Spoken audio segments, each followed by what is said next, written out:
This is the second Africa in the World convening that I have participated in. I have found in the course of my life that when I've taken action that is meaningful and that has impact, it tends to be preceded by inspiration and also learnings from others. You can do all the research, you can produce all the evidence. If you don't communicate it with people that are likely to implement change, the research alone does not do much. So I'm working on a very difficult disease, malaria, and I was attracted by the fact that it brings together a variety of people working in different fields. I call it a gathering of minds.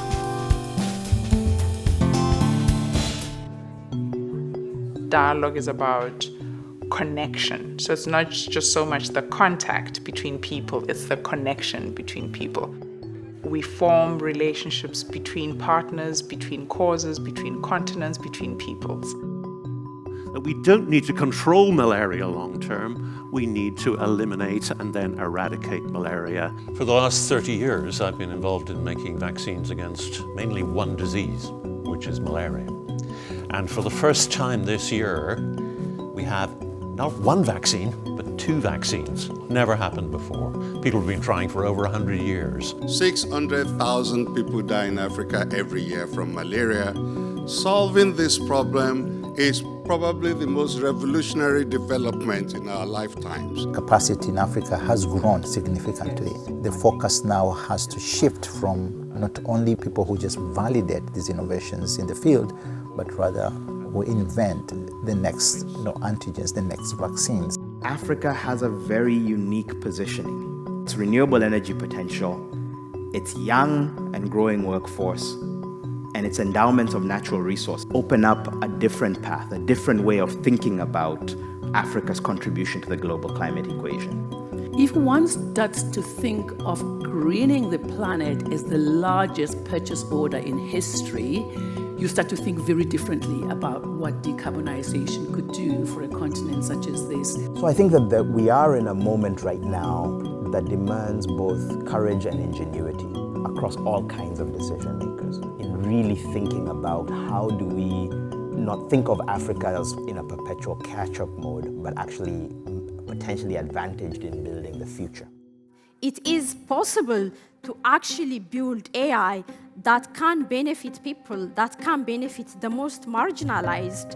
But for the most part, it has to be separated from the capitalist drive, from... As we are conceptualizing and building and deploying these systems, if they are built with just a computer scientist, without domain expertise, they are guaranteed to do harm. Data is the backbone of AI systems. You can see the Eurocentricness of AI systems across so many vectors and so many levels. This is not to say we should disregard these technologies, but it's that we should be focused on how do we make them work for 8 billion people rather than 8 billionaires. So interconnectedness and interdisciplinary collaboration is crucial, is at the heart of building AI systems that are likely to benefit society. This generation's belief in the values of democracy remains incredibly high. It's just that young people don't feel that those in authority prioritize them or listen to them.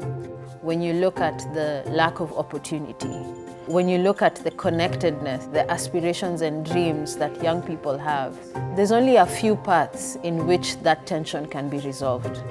One of them is migration, and another is to create a system where they can thrive at home.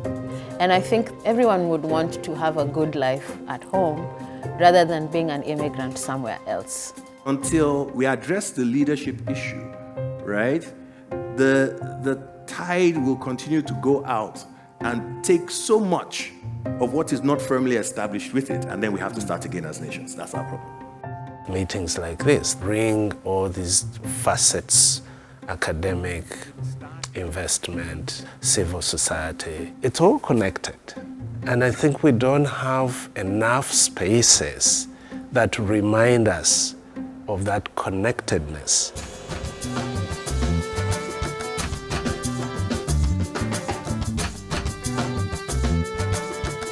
Wedam is part of the only 5 surviving San languages in Southern Africa. I go to a place in the high reeds, I call. I loved Angie Kroch's delivery. In the beginning, people are shifting in their seats because they're going, what is this? I don't know. And it was a lull that almost said, isn't it beautiful to remember we're human? I think our work is just to bring meaning, and how we do that is by connecting dots of the past, the present, and the possible future. It's kind of like an act of courage and imagination to say, this is what I think is going on, and to own that. That is his name. The more you listen, the more curious you are, the more legible and available material becomes.